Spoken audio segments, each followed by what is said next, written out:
Hello everyone. Railway की series में मैं ये फोर्थ वीडियो लेकर आया हूँ जिसमें मोस्ट इम्पोर्टेंट रेलवे के क्वेश्चंस मैं कवर करूँगा। जिसमें ये फोर्थ वीडियो में जो हमारा 130 क्वेश्चन है, 130वां जो क्वेश्चन है हमारा, पूर्वी उत्तर भारत के राज्य में रेल मार्ग नहीं है, ये कहाँ पर नहीं है? मेघालय में नहीं है। नेक्स्ट क्वेश्चन क्या है हमारा? भारतीय रेलवे में सबसे बड़ी आय का माध्यम कौन सा है? तो माल भाड़ा है। माल भाड़ा मतलब जितने भी ट्रांसपोर्ट के काम होते हैं और एक जगह से दूसरी जगह कोई माल ले जाया जाता है, मालगाड़ियाँ जितने भी, उससे जो भी आय होती है, इनकम होती है, वो सबसे ज़्यादा इनकम रेलवे के अंदर माल भाड़े से, यानी कि जो रेलवे के अंदर मालगाड़ियाँ होती हैं उनसे सबसे ज़्यादा इनकम होती है, ना कि ट्रैवलिंग से। नेक्स्ट क्वेश्चन है, पैलेस ऑन व्हील्स की तर्ज पर नई रेलगाड़ी डेक्कन ओडिसी का परिचालन किस राज्य में हो रहा है? ये महाराष्ट्र में। इसका राइट आंसर होगा महाराष्ट्र। कोंकण रेल मार्ग किस पर्वत श्रृंखला से होकर गुजरती है? ये पश्चिमी घाट से होकर गुजरती है। सबसे लंबी रेल सुरंग का रिकॉर्ड कोंकण रेलवे को जाता है, इसकी लंबाई कितनी है? तो 6.5 किलोमीटर की लंबाई है कोंकण रेलवे को। जो हमें सबसे लंबी रेलवे का जो रिकॉर्ड जाता है वो किसको जाता है? सबसे लंबी रेलवे का, जो 6.5 किलोमीटर की है, वो रेल सुरंग है हमारी कोंकण रेलवे। नेक्स्ट क्वेश्चन है हमारा यहाँ पर। नेक्स्ट क्वेश्चन देखिए, भारत में किस रेलवे जोन की लंबाई सबसे अधिक है?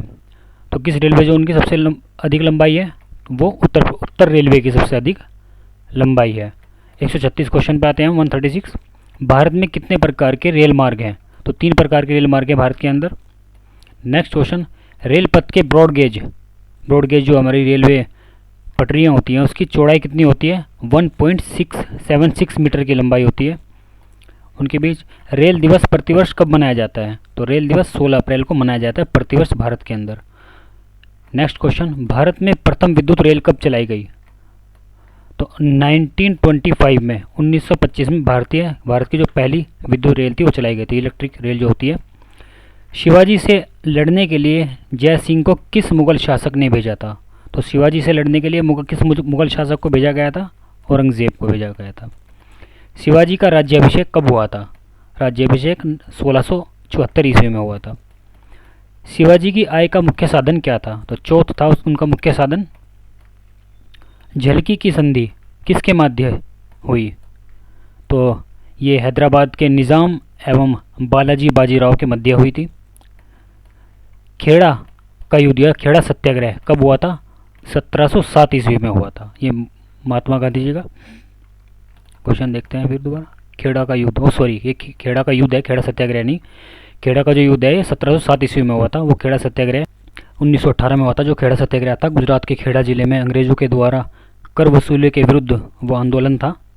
बाढ़ व अकाल पड़ने से काफ़ी प्रभावित हुए गाँवों में जो नष्ट हुई फसलों के चलते कर न देने के लिए जो सत्याग्रह किया गया था और जल प्रलय समाप्त हो गया था उस टाइम पर। गरीब किसानों से कर की वसूली जो की जाती थी अंग्रेज़ों के द्वारा, उसके विरुद्ध गांधी जी ने एक आंदोलन चलाया था। फिर गांधी जी के कई आंदोलन हुए थे। सबसे पहला मैं अगर आपको बताऊं, सबसे पहला आंदोलन हुआ था चंपारण आंदोलन हुआ था, जो कि 1917 में हुआ था। ये हुआ था भारतीय स्वतंत्रता संग्राम के लिए बिहार में चंपारण आंदोलन महात्मा गांधी की पहली जो सक्रिय भागीदारी रही थी। जब गांधी जी दक्षिण अफ्रीका से 1917 में 1915 ईस्वी में भारत लौटे थे, उस समय देश अत्याचारी अंग्रेज़ों के अधीन था। अंग्रेज़ों ने किसान को उपजाऊ भूमि पर नील की खेती और अन्य नकदी फसलों को उगाने के लिए मजबूर किया था। तो इसके विरुद्ध ये एक चंपारण आंदोलन हुआ था 1917 के अंदर। गांधी जी ने चंपारण आंदोलन सबसे पहले जो किया था। उसके बाद हुआ था अहमदाबाद मिल मजदूर आंदोलन, जो कि 1918 में हुआ था। और एक फिर उसके बाद हुआ था खेड़ा सत्याग्रह, 1918 में ही हुआ था खेड़ा आंदोलन, जिसके बारे में मैंने भी जिक्र किया है। फिर हुआ था खिलाफत आंदोलन 1919 के अंदर। फिर उसके बाद हुआ था असहयोग आंदोलन। खिलाफत आंदोलन हुआ था जो कि प्रथम विश्व युद्ध के बाद खलीफा और तुर्क साम्राज्य पर कई अपमानजनक आरोप लगाए थे, वो खिलाफत आंदोलन 1919 में जो हुआ था। और फिर असहयोग आंदोलन के ऊपर जो बात हुई थी, जलियांवाला बाग जो हत्याकांड हुआ था, इसलिए असहयोग आंदोलन जलियांवाला हत्याकांड हुआ था 13 अप्रैल 1919 को। ये आप नोट करते रहना अपनी बुक में, कॉपी में। फिर हुआ था हमारा भारत छोड़ो आंदोलन 1942 के अंदर हुआ था। भारत छोड़ो आंदोलन महात्मा गांधी जी के द्वारा द्वितीय विश्व युद्ध के दौरान 8 अगस्त 1942 को भारत से ब्रिटिश साम्राज्य को समाप्त करने के लिए ये आंदोलन चलाया गया था। एक हुआ था इससे पहले 1930 में सविनय अवज्ञा आंदोलन हुआ था, जिसे हम गांधी इरविन समझौता भी कहते हैं, जो कि 5 मार्च आई थिंक 1931 में हुआ था। ये इसके बारे में, गांधी जी के बारे में ये सब इम्पोर्टेंट पॉइंट याद होने चाहिए। नेक्स्ट क्वेश्चन पर चलते हैं हम। पालखेड़ा का युद्ध 1728 में हुआ था। पालखेड़ा का युद्ध। राजपूत काल कब से कब तक मनाया जाता है? तो 6ठी सदी से 12वीं सदी तक मनाया जाता है राजपूत काल। 1712 में सिंध पर मोहम्मद बिन कासिम के आक्रमण के समय वहाँ का शासक कौन था? तो वहाँ का शासक दाहिर था। तो सर्वप्रथम जजिया कर लगाने का श्रेय किसको जाता है? तो मोहम्मद बिन कासिम को जाता है, सर्वप्रथम जिन्होंने जजिया कर लगाया था। और जजिया कर किसने समाप्त किया था, ये आप कमेंट करके नीचे बताएं कमेंट में। दिल्ली का पुराना नाम क्या था? तो दिल्ली का।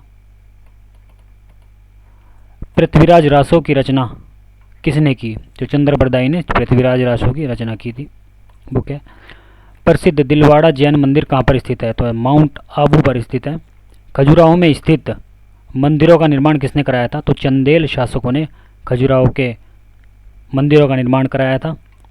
एक क्वेश्चन है जो बहुत इंपॉर्टेंट है, खजुराहो के मंदिर कहाँ पर स्थित है, ये भी आपको कमेंट करके बताएं। और एलोरा की गुफाएं कहाँ पर है, ये भी आप कमेंट करके बताएं। विजय स्तंभ कहाँ पर स्थित है? ये चित्तौड़गढ़ में स्थित है विजय स्तंभ। महमूद गजनवी ने भारत पर कितनी बार आक्रमण किया था? तो ये 17 बार आक्रमण किया था। महमूद गजनवी का प्रसिद्ध आक्रमण कौन सा था? तो सोमनाथ मंदिर पर महमूद गजनवी ने जो आक्रमण किया था लूटपाट के लिए, वो सबसे प्रसिद्ध आक्रमण माना जाता है। मोहम्मद गजनी ने गुजरात के प्रसिद्ध सोमनाथ मंदिर को कब लूटा? तो 1124 ईस्वी में लूटा था। तो सोमनाथ मंदिर पर मोहम्मद गजनवी के आक्रमण के समय गुजरात का शासक कौन था? भीमदेव वहाँ के शासक थे। किस नाटक के कुछ अंश 2.5 दिन का झोपड़ा नामक मस्जिद पर है? तो हरिकेली नामक पर है। नेक्स्ट क्वेश्चन है हमारा ये, जयदेव किसकी सभा को अलंकृत करते थे? तो ये लक्ष्मण सेन की सभा को अलंकृत करते थे। ये हमारा क्वेश्चन पीछे रह गया था। तो रानी पद्मिनी का नाम खिलजी की चित्तौड़ विजय से जोड़ा जाता है। रानी पद्मिनी किसकी पत्नी थी? तो ये राणा रतन सिंह की पत्नी थी रानी पद्मिनी। विक्रमशिला विश्वविद्यालय की स्थापना किसने की थी? तो धर्मपाल ने की थी विक्रमशिला विश्वविद्यालय की स्थापना। गीत गोविंद किसने लिखी? ये बहुत इंपॉर्टेंट क्वेश्चन है, सभी कम्पिटिटिव एग्जाम में सबसे ज़्यादा पूछा जाता है। जयदेव ने गीत गोविंद लिखी थी। जयदेव किसकी सभा को अलंकृत करते हैं? तो लक्ष्मण सेन की, इसका जिक्र कर चुके हैं हम इसके बारे में। किसने सोमपुर महाविहार का निर्माण कराया? तो धर्मपाल ने कराया है। भारत पर सर्वप्रथम अरब आक्रमण किसने किया था? तो मोहम्मद बिन कासिम ने सबसे पहले आक्रमण किया था भारत पर। जगन्नाथ मंदिर किस राज्य में स्थित है? तो ये उड़ीसा के अंदर जगन्नाथ मंदिर स्थित है। कोणार्क में स्थित सूर्य देव के मंदिर के संस्थापक कौन है? तो नरसिंह फर्स्ट। ब्लैक पैगोडा कहाँ पर स्थित है? ये कोणार्क में ब्लैक पैगोडा स्थित है। अलवर के संस्थापक कौन है? तो अजय पाल अलवर के संस्थापक हैं। किस शासक के दरबार में जैन आचार्य हेमचंद्र को संरक्षण मिला? तो जय सिंह, जिसको सिद्धराज भी कहते हैं।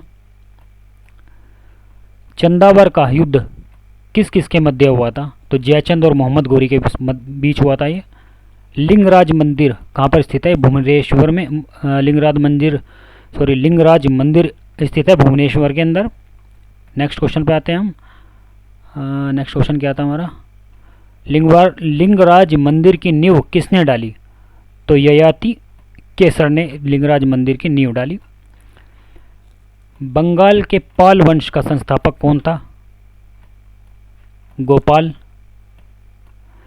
किस पाल शासक को गुजराती कवि सोरढल ने उत्तरापथ स्वामीन कहा? तो धर्मपाल को कहा।